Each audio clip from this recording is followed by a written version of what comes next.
கிச்சனில் சமைக்கிறது கூட ஈஸிங்க. ஆனால் இந்த க்ளீனிங் பண்ணுறது, பாத்திரம் கழுவுறது, அடுப்பு துடைக்கிறது, இந்த மாதிரி அதை தொட்டு வர்ற வேலை எல்லாமே வந்து பார்த்திங்கன்னா ரொம்ப ரொம்ப கஷ்டம்.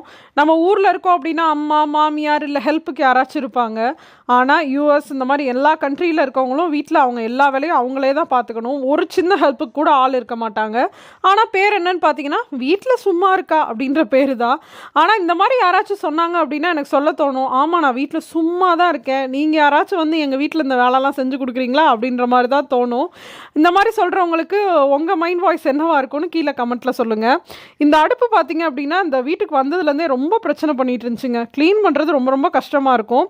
அதுக்காக தான் ஒரு க்ளீனர் ஆர்டர் பண்ணி வாங்கியிருந்தேன். அந்த க்ளீனர் வந்து ரொம்ப மேஜிக் மாதிரி க்ளீன் பண்ணிடுச்சுங்க. இது மட்டும் இல்லாமல் மற்ற டைல்ஸில் இருக்க கரை எல்லாத்தையுமே ஈஸியாக க்ளீன் பண்ணுது. நான் கண்டிப்பாக ஃபுல் ரிவ்யூவும் போடுறேன். இந்த அடுப்பு க்ளீனிங் வீடியோ லிங்க் கொடுக்குறேன், செக் பண்ணி பாருங்கள்.